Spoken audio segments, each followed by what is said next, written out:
श्री राम जय जय राम। श्री राम जय जय राम। श्री राम जय जय राम। सच्चिदानंद भगवान की, सनातन धर्म की। आप सब लोग जो दिखता है इसको सत्य मानते हो, क्योंकि है, दिख रहा है। पर अध्यात्म कहता है सत्य वो है जिसका कभी अभाव न हो, कभी सेकंड को भी अभाव न हो, उसे सत्य कहते हैं। तो देह का आज नहीं कल अभाव होगा। स्वप्न यद्यपि वैसे भी तुम जानते हो नहीं रहते, लेकिन वह भी खो जाते हैं। और तो छोड़ो, नींद भी स्थायी नहीं है, वो भी चली जाती है। कभी कभी नींद इतनी ज़रूरी होती है, यूँ तो सदा ज़रूरी है, पर नींद हमारे सब दुखों को हटा देती है। ये बात अलग है कि ज़्यादा दुख हो तो नींद आती नहीं। ज़्यादा दुखी चिंता वाले व्यक्ति को नींद नहीं आती, पर नींद आ जाए तो सब दुख चले जाते हैं, सारी टेंशन। क्यों? नींद में कोई अन्य वस्तु का ख्याल नहीं होता। ख्याल नहीं होने से मेरे पास है नहीं है। जागृत में तुलना करते हो, इनके पास पैसा है मेरे नहीं, इसकी शादी हो गई है मेरी नहीं, इनके बच्चा है मेरे बच्चा नहीं, इनका बड़ा सम्मान है मेरा नहीं। कोई न कोई तुलना मनुष्य किए बिना रहता नहीं। दिमाग तुलना करता है, नापता रहता है, ये ज़्यादा है मैं कम हूँ, या इस विषय में मैं ज़्यादा हूँ ये कम है। तो इन्फीरियरिटी सुपीरियरिटी कॉम्प्लेक्स रहते हैं। गहरी नींद एक ऐसी है जहाँ ये कोई कल्पना नहीं रहती। इसलिए नींद जीते जी की समाधि है, बिना योगी के, बिना ज्ञान के, बिना सत्संग के। एक यदि अनुभव परमात्मा ने, प्रकृति ने सबको दे दिया है, भले वो ध्यान न दे कि और समय मैंने बड़ी तुलना की, किसी से बड़ा किसी से छोटा, भय चिंता दुख, और जीते जी मरने का भय। जीते जी लगता है ये चला गया, वो चला गया, हम भी चले जाएंगे। तो ये कोई न कोई चिंता भय आता है। और यदि ज्ञान भी प्राप्त हो जाए, जिसकी हम रोज कथा करते हैं, उसका भी लाभ 24 घंटे नहीं हो पाता। मन टिकता नहीं हुआ। तुमको तो चलो हो सकता है, कहते हो हमें ज्ञान नहीं, हमें ज्ञान है, हम जानते हैं, अनुभव करते हैं, औरों को बताते, फिर भी हमारी वृत्ति भी वहाँ सदा नहीं रहती। फिर व्यवहार में मेरे तेरे में आ जाती। यही तो तुम शिकायत करते हो। तो ये मन जान लेने के बाद भी वहाँ टिका नहीं रहता। और ज्ञान तो छोड़ो, तुम शरीर हो, यहाँ बैठे या लेटे हो, ये तुम्हें नींद में भूल जाता है। आत्मा छोड़ो, ये भी तो भूल जाता है, पक्का है, पर पक्का होते हुए सो जाते हो, देह भूल गया। पर स्वप्न में इसको भूल करके एक नया देह गढ़ लेते हो। आपकी बुद्धि स्वयं एक देह इंद्रियों का निर्माण कर लेती है, और उस समय सुख दुख आ जाते हैं। एक ही अवस्था है जहाँ तुम कोई सृष्टि की कल्पना नहीं करते, वो है सुषुप्ति। न देह की कल्पना है, न स्त्री पुरुष हूँ की कल्पना है। यहाँ तक कई लोगों से जीवन में गलती हो जाती है। कभी कभी वो चिंता करते हैं, टेंशन होती है कि एक भूल हो गई, ये ना होती तो हमारा जीवन कितना अच्छा था। कई बार बेटा बेटियों से पहले गलती हो जाए, बाद में शादी हो जाए तो चिंता बनी रहती है कि कहीं इनको पता न चल जाए। तो मनुष्य कोई न कोई गलती करके भी याद करके, बाद में नहीं भी करता, बाद में जीवन अच्छा भी हो गया, पर पुरानी बातें भी याद आके चिंता टेंशन होने लगती है। पर एक ही अवस्था है नींद, पर वो भी रहती नहीं। नींद है अच्छी निश्चिंतता की, पर वो भी थोड़ी देर रहती है। आप बने रहते हैं, नींद चली जाती है। इतना तो सबको अनुभव है कि मैं बच गया, नींद गई, मैं बच गया, सपने गए। ये सब चले जाते हैं, मैं जाता तो नहीं। पर मेरा ध्यान रहने वाले पे नहीं है, न रहने वालों पर है। न रहने वाली चीज़ों के स्मरण ये वो, और जो रहने वाला है पहले तो समझ नहीं आता, और समझ आ जाए तो वो तो सदा टिका है, वो जाता नहीं है, लेकिन मैं ही उसमें नहीं टिक पा रहा।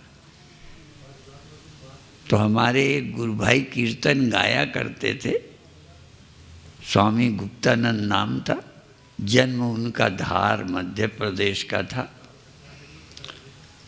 वो गाते थे, ओ जीव स्वरूप ही लखियो रे, माया में न फंसियो रे। जीव, अब ये जिम्मेदारी जीव की है, उपदेश जीव को देना है, ना देह को देना है। देह को उपदेश नहीं देना, इसमें जो जीव है उसको उपदेश देना।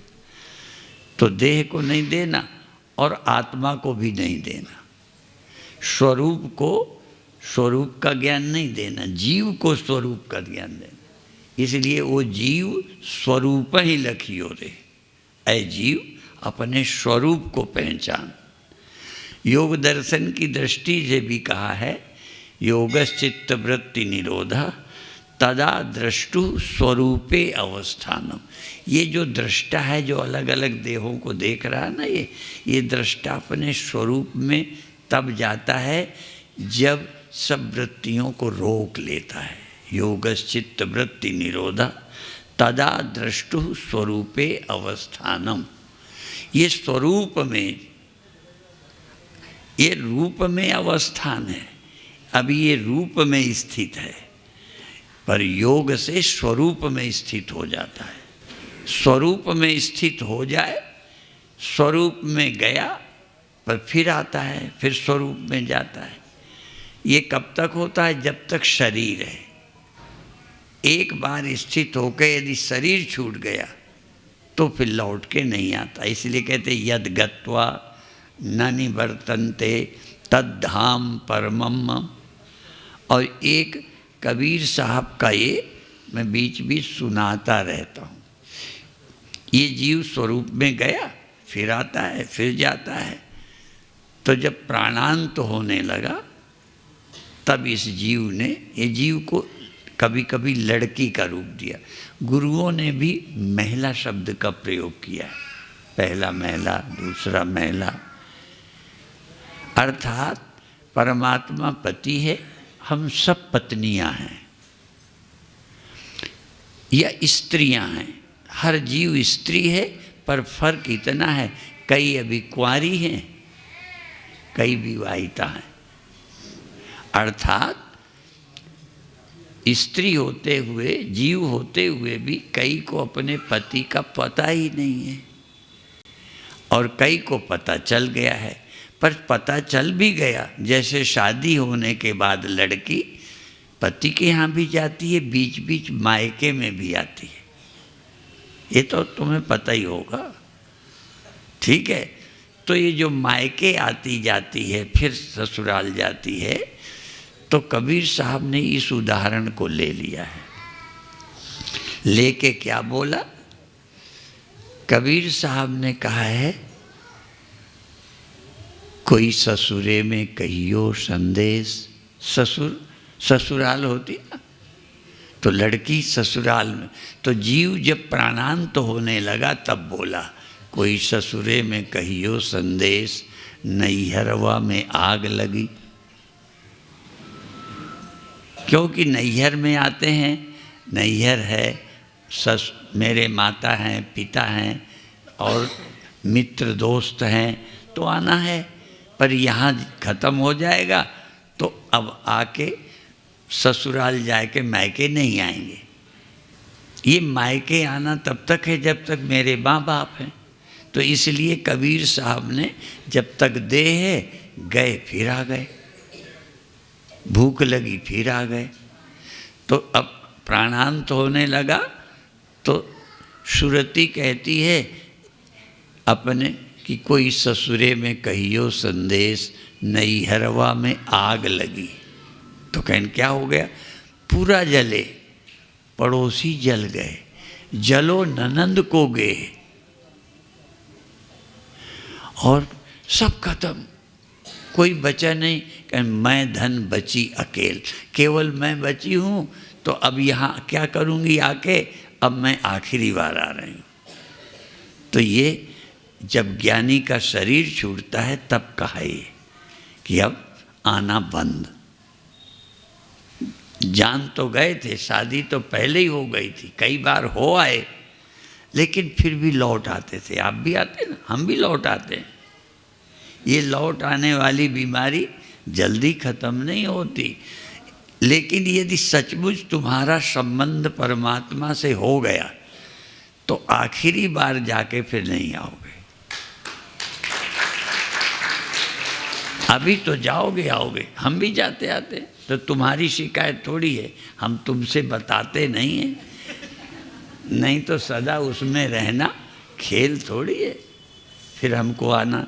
अब कभी कभी तो ये दुनिया की जिन बातों पे नहीं है, चलो भूख लगे आ जाओ, ठंडी लगे आ जाओ, और कोई ज़रूरत पड़े तो आ जाओ, बिना मतलब की बातों में वहाँ से मन हट के यहाँ आता रहता है। ठीक है, इसलिए ज्ञानी का जब शरीर छूटता है तब जाके नहीं आता, क्योंकि यहाँ कोई बचे ही नहीं मेरा, न देह बचा, न मेरे तेरे कोई बचे गया। ठीक है, इसलिए आखिरी में जाके, इसलिए ज्ञानी दो बार मुक्त होता है, एक बार तो जब पा गया तब, और एक बार जब शरीर छूटता है तब आखिरी बार मुक्त होता है। विमुक्तश्च विमुच्यते, जो मुक्त हो गए हैं वो आखिर में मुक्त हो जाते हैं। इसलिए ज्ञानी के शरीर छूटने को हम उत्सव मनाते हैं, निर्वाण महोत्सव। यद्यपि स्वामी अनुभूतानंद जी का शरीर थोड़ा कष्ट से छूटा, कभी कभी सुधा कहती है कि इतने अच्छे काम किए, क्या हुआ था कि इतना कष्ट भोगना पड़ा। तो कोई पहले का हिसाब किताब होगा, कोई एक लंबा हिसाब किताब है हम सब के पास। जो इस जन्म में देख रहे हो इतना ही नहीं है, हम तो पहले जन्मों का लेके आए। ठीक है, तो वो हिसाब किताब लंबा होता है, पर फिर भी कैसा भी हुआ छुट्टी हो गई है। अब उनका शरीर छूट गया तो विमुक्तस्य विमुच्यते, शरीर छूटा गया सब कुछ। तो ज्ञानी फिर आखिरी बार जाके नहीं आते। इसलिए पुनरपि जननम पुनरपि मरणम पुनरपि जननी जठरे शयनम, फिर जन्मना, फिर शरीर छोड़ना, फिर जन्मना, फिर शरीर छोड़ना, फिर आना। और जब तक शरीर धारण करोगे एक बार तो शरीर छोड़ना ही पड़ेगा। धारण ना करो तो नहीं छोड़ना पड़ेगा, पर छोड़ने के बाद धारण ना करो ये भी आसान नहीं है। शरीर छोड़ करके भी लोग फिर धारण कर लेते हैं, वो भी तो सब गीता में है ना। वासांसि जीर्णानि यथा विहाय नवानि गृह्णाति नरोपराणि तथा शरीराणि विहाय जीर्णान् अन्यानि गृह्णाति नवानि देहि। देह छोड़कर नया देह पहन लेता है। तो नया देह पहनना न पड़े तो ये तभी है जब ज्ञान को प्राप्त हो जाओ। देखो, ज्ञान को प्राप्त हो जाओ तो लौट के ना आना पड़ेगा। ज्ञान को नहीं प्राप्त करोगे तो दूसरे देह में आना पड़ेगा, तीसरे में आना पड़ेगा, फिर कर्मों का हिसाब होगा। ठीक है। तो ज्ञानी की मृत्यु को इसलिए खुशी कहते हैं, निर्वाण महोत्सव, क्योंकि ये गया अब लौटेगा नहीं, इस चक्कर में आएगा ही नहीं जन्म मरण के। और भी एक शब्द कान में पड़ा था हमारे, जन्म मृत्यु के पार जाना। असल में आत्मा जो है जन्म मृत्यु से पार है। जैसे जल लहर का जन्म हुआ, मरण हुआ, जल जो है ना जन्म मरण से पार है। जल का जन्म थोड़ी है, लहर का है, और लहर की मौत है, पर मालूम ऐसा पड़ता है जैसे पैदा हो गया। ऐसे ही ये ख्याल का जन्म है, ख्याल का मरण है, ख्याल का जगना है, ख्याल का सोना है। लगता है जैसे हम आ गए, हम जाते हैं। तो आत्मा आती जाती नहीं, पर हम आत्मा को भूले हुए हैं, आत्मा से अनजान हैं। इसलिए भगवान शंकराचार्य कहते हैं, अनादि मायया सुप्तो यदा जीवः प्रबुध्यते अजम अनिद्रम अस्वप्नम अद्वैतम बुध्यते तदा। जब ये जीव जागेगा तब जानेगा मैं अज हूँ, अविनाशी हूँ, हाँ, अज्ञान नींद से रहित हूँ, सबसे मुक्त हूँ। जैसा कि मंदालसा अपने बच्चों को गोद में लेके पढ़ाती थी। शुद्धोषि बुद्धोषि निरंजनोषि संसार माया परिवर्जतोषि संसार स्वप्नम त्यज मोह निद्रा। मंदालसा वाक्यमुवाच पुत्रम, अपने पुत्र को गोदी में लेके ये पढ़ाती थी, छोटे में। अब आपके बच्चे छोटे में भी ज़्यादा समझाते नहीं, थोड़े दिन के बाद आजकल फ़ोन में बैठ जाते हैं और कई नशा करने लगते हैं। हाँ, बर्बाद जिंदगी। अब ये मोक्ष और अगला जन्म कौन सोचे, जब इस जीवन में सीधा घर बर्बाद होता है, जिंदगी बेकार होती है। फिर भी इसी छोटी छोटी लत में लगे। पंजाब में तो चुनाव का मुद्दा यही है, कई यही कहते हैं हम नशे रोक लगा देंगे, बाहर से आने न देंगे। इतने दिन सरकार चली है, इन्होंने रोक नहीं लगाई, हम लगा देंगे। अब बताओ, हमारे लिए ये किसी को समझाना पड़े। मान लो बचपन में नहीं समझाया माता पिता, तो तुम अब सयाने हो गए, अभी समझ जाओ कि ये रास्ता गलत है, गलत रास्ते पे नहीं चलना, नेक रास्ते पे चलो। आज वो चैनल वाले कोई आए थे तो हमें भी एक बात याद आ गई, सत्संगश्च विवेकश्च निर्मलम नयनद्वयम। दो आँखें जैसे ये है ना, ऐसे ही दो आँखें और हैं, सत्संग और विवेक। या तो विवेक हो और सत्संग हो, और दो ना हो तो सत्संग हो तो विवेक हो जाएगा, नहीं है तो इसलिए सत्संगश्च विवेकश्च निर्मलम नयन न द्वयम, ये दो नेत्र होने चाहिए हर मनुष्य के। और यदि किसी कारण दो नेत्र नहीं तो क्या होगा, यस्य नास्ति, जो न सत्संग करता है और न स्वयं विवेक है, तो उनके लिए कहते वो मनुष्य अंधा है। कस न स्याद अमार्गगा, वो गलत रास्ते में कैसे नहीं भटकेगा जब नेत्र नहीं है। और हमें तो याद है, हमारे एक परंपरा में संत थे, अब शरीर छूट गया, वो पैदल पैदल 2-2 4-4 मील गांव में बैलगाड़ी वाले रास्तों में चले जाते थे कार्यक्रम में, नेत्र नहीं थे, मैंने देखा वो डंडे के बल से। इसीलिए एक कहावत प्रसिद्ध है, अंधे के हाथ में लकड़ी। अंधा आदमी लकड़ी से ऊंचा नीचा देख लेता है, लकड़ी से ही टटोलता है। सीढ़ियों में सीढ़ियाँ हैं तो डंडे से पता चल जाएगा सीढ़ी है। अभी मैं अंधा नहीं हूँ, पर थोड़ा थोड़ा मुझे भी फर्क पड़ा। हरिद्वार में जब मैं उतरता हूँ ना, तो डंडा तो रहता ही है, तो अब वो संगमरमर की ये भी सीढ़ी अगली भी वो एक जैसी लगती है, पता ही नहीं चलता। तो डंडा रखने से पता चल जाता है। मुझे एक जैसी जब लगती है तो डंडे से जान जाता हूँ कि सीढ़ी। ये मैं अपना अनुभव बताता हूँ। तो भाई अंधे के हाथ में लकड़ी भी आँख का काम करती है। ऐसे कोई न कोई शास्त्र का सहारा ले लो। अकल काम न करे ना, तो जो शास्त्र कहता है आँखें काम न करें तो डंडे से टटोल लिया। ठीक है, तो ऐसे ही जब हमारी अकल काम न करे तो शास्त्र ने जो कहा है करने को उसे करो। जो शास्त्र ने मना किया है अपना दिमाग मत लगाना कि हम इसे नहीं मानते। शास्त्र ने जिसे मना किया है वो मत करो, शास्त्र ने जो कहा है करो वो करो। बस ज़्यादा दिमाग के बल पर तुम्हारी बुद्धि कह रही है तो ऐसे ही बकवास है, कोई पाप आप नहीं है। ठीक है, इसलिए शास्त्र का वचन मान लो, अपनी अकल का त्याग कर दो। अब उसी का नाम श्रद्धा है। आरती का नाम श्रद्धा नहीं है, पैर छूने का। सत्य वेद गुरु वाक्य हैं, श्रद्धा अस विश्वास। गुरु और शास्त्र के वचन झूठे नहीं हैं, इस विश्वास का नाम श्रद्धा है।